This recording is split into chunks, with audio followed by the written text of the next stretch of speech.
You're up.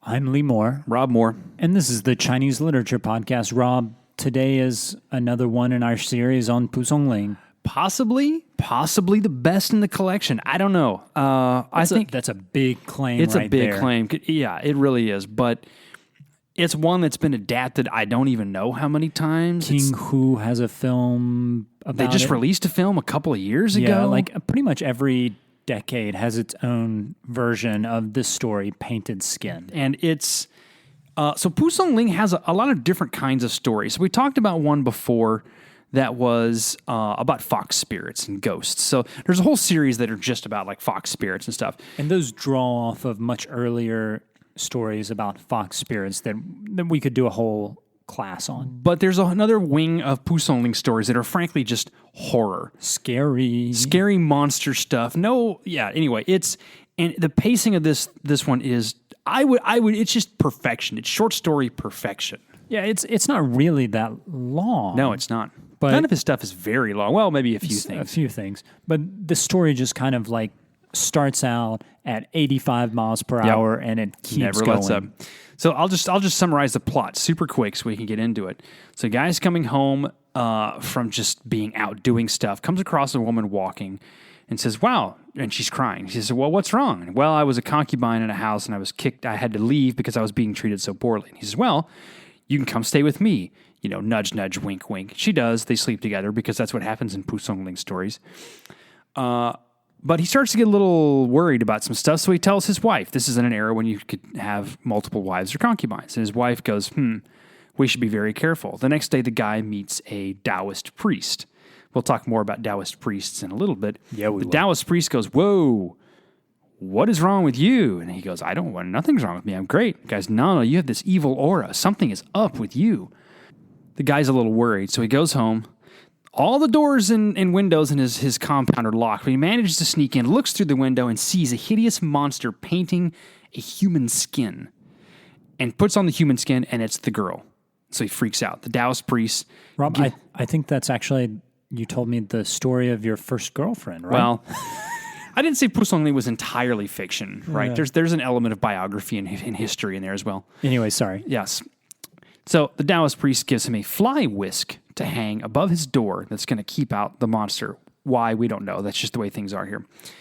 So he does. The monster stops in front of the fly whisk, can't get in the door, but then tears the fly whisk down, breaks it, rips the guy's heart out, and runs away. The guy's wife flips out, tells the Taoist priest. The Taoist priest manages to kill the monster and stuff it into a gourd, caps it, and that's the end of the monster. But the guy's still dead, right? So the woman goes in search of a cure, finds a beggar in the market who's also supposed to be learned in the occult. The beggar says, "I tell you, I'll do that if you swallow my spit." So the guy spits in her mouth. She swallows the phlegm. The guy laughs and walks away. And she, figuring that's the end of it, and feeling ashamed and horrified, goes home. Her husband's body is still laid out for burial. And then all of a sudden, she feels nauseous, spits out what was once the phlegm into her husband's body cavity where it becomes a beating heart. They sew him up. They live happily ever after. My heart is still racing right now. Yeah, it's classic. Actually, it's amazing just the number of things that are done in this story that are sort of classic suspense and horror movie tropes. For example, the fly whisk hanging above the door. You have a frame, and through the frame, you see approaching this person who you know is not a real person. In so many horror movies, you see something through the window, right? Or a door. And the scariest one is when there's no barrier, right? There's a door, and you know the thing can get in whenever. And the only thing keeping it away is a fly whisk. And as it turns out, the fly whisk doesn't work. But for that brief moment, you're left in suspense. Is this going to work? Is the guy going to be safe? So there are a lot of things going on in this story. This is essentially a story of a Chinese succubus. It's analogous to the tradition, the medieval European tradition of the succubus.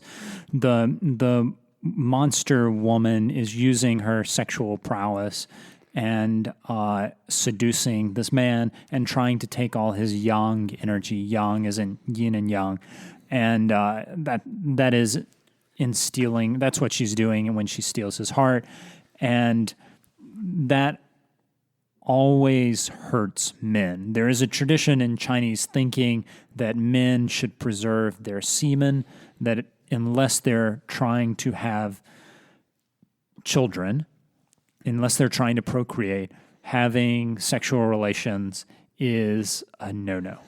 And that's part of what's going on here. So much about this story, Rob, is just... Well, let's get into the Taoist priest. Yeah. Because it's another aspect of, especially Pu Songling, but a lot of the stories of the fantastic and There's other always things. a Taoist priest or a Buddhist monk who says, wait, stop. They're either You aren't looking they're good. either the agents of the horror, because there's lots of stories of unscrupulous monks and priests as well. Yeah. In fact, there's a whole branch of them in which if you see a priest or a monk, you're like, oh boy, now that guy's in trouble, right? Wah. Yeah.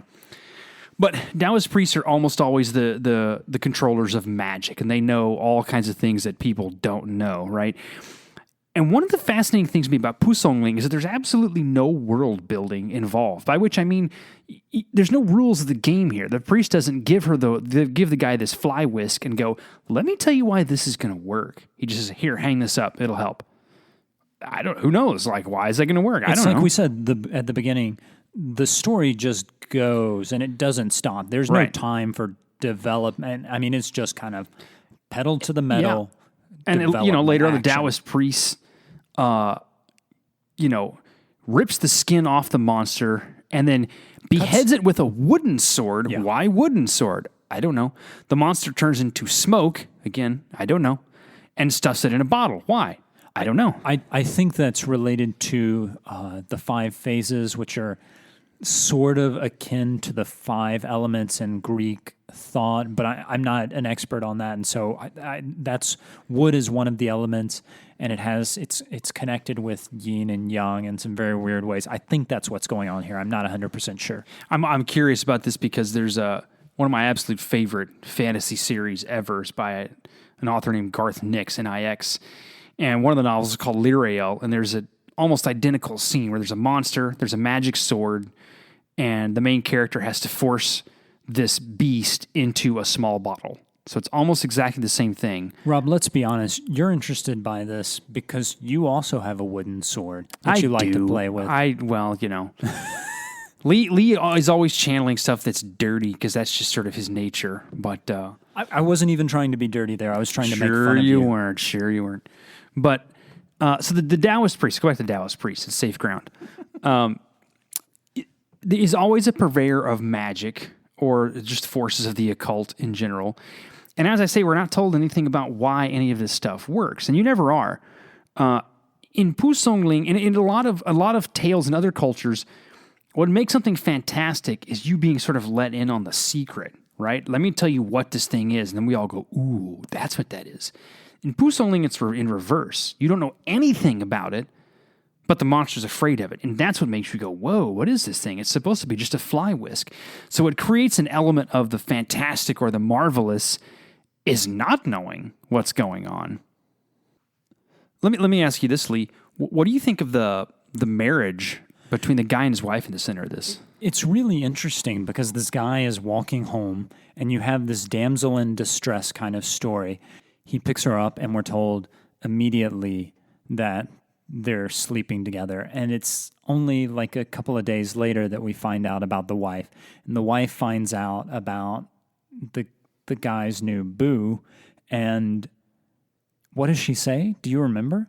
She just says, "Oh, I'm mildly afraid that this could come out wrong because we don't know if this girl has escaped from a really important family." There's no sense of sexual jealousy. And let's be clear, in other stories in Chinese literature and in Chinese culture, women are portrayed as jealous and understandably jealous. And when we see her not be jealous, I think there's supposed to be a question mark in our head about this marriage. In Chinese society at this time, you have the main wife, but it was also acceptable for the husband to have multiple concubines if he could afford them. But the main wife tended to be jealous. Like that's a fairly common theme. So when she says this thing, and it's not about, "Oh, you picked up this other concubine or you picked up another woman," I'm kind of wondering what is their marriage really like? Well, my question, though, is this a mark of confidence? Because she seems to have no cause for jealousy. She knows her place in the home. And as it turns out, as the story goes on, she is the one in charge. She knows how to get things done. Yeah, I don't see it as a mark of confidence just because, at least in a Chinese cultural context, the hero who has his heart literally eaten is not really a good judge of personality. Traditionally in Chinese thought, you should know when to be careful about sleeping with a random woman who turns out to be a fox spirit or a ghost or a monster. Right. The guy, I think we can both agree, is an idiot. Yeah, and so I don't think that the wife's response suggests that she thinks a lot of him, because she seems like she has her head on straight. It's the guy who is a bad well, judge. and the other reason I character. ask about this, though, is that one of the elements that I think is fairly common in Pu Songling is marriages that are either already strong and happy or become strong and happy as the story goes on. We've talked about one or two of these already, and there's others. There are longer ones that go through this long, tortuous path, and eventually the two end up really trusting each other. One of the other stories we talked about, the ones with the fox and ghost spirits, It's the is a Bianzhang story. totally bizarre sort of love triangle. But in the end, they apparently have a very strong household, right? Pu Songling seems to often end up in a happy marriage situation. I would argue at the end of this one, with the wife having gone to the most extreme lengths imaginable to save her husband, and doing so, you have to imagine things are going to be better. I mean, the guy hopefully will not be repeating his error. Picking up women on the side of the road who turn out to be monsters. Yeah, that's a lesson that all of our listeners should learn. Don't do that. So I wanted to comment on how much of Pu Songling feels like has a very Zhuangzian feel. So Pu Songling is clearly a fan of Zhuangzi, the Taoist philosopher from, I think, 300 or 400 BC, something like that. And there's something in almost all of his stories, not all of them, but most of them, where it feels like he's drawing off of Zhuangzi. So Zhuangzi has a lot of times said, those people on the edge of society, the crazy ones, those are the ones you should be listening to. And that's definitely what's going on here. We see that beggar who spits in the wife's mouth, and he's the one who actually has the ability. It's not the Taoist priest who can raise the dead. It's the crazy, ugly, disgusting, never taken a bath beggar who is the one who can save or restore life. And so I think that's fascinating. Also, when the hero wakes up in this story, he says he felt like he was floating in a dream or something like that, which is clearly an allusion to Zhuangzi's butterfly and the question of whether or not this world that we live in is real, or whether we're living inside of a dream and somewhere else is the real world. And can we ever nail down these things? I know you see that a lot in some of the elements of the fantastic in Pu Songling, which are fairly banal. We have one of the podcasts we've done is on a story about a guy who dies and joins the bureaucracy in the underworld. So the underworld has a bureaucracy. You can be a provincial minister. You basically have exactly the same positions as in the above world, but it's different. The technical phrase for that is correlative cosmology. Just everything in the underworld and the above world is the exact same. That's the podcast we did on Judge Liu, I think. Yeah. But it's interesting that this is a common theme in stories that are otherwise utterly fantastic. It's almost as though the fantastic is simply a way to misdirect or sort of just point us right back to the place you're in right now is actually pretty fantastic. Even the spirits want to join us, because one of the more common themes, again, is monsters or spirits really hoping to get what we've got. But that's not what happens here.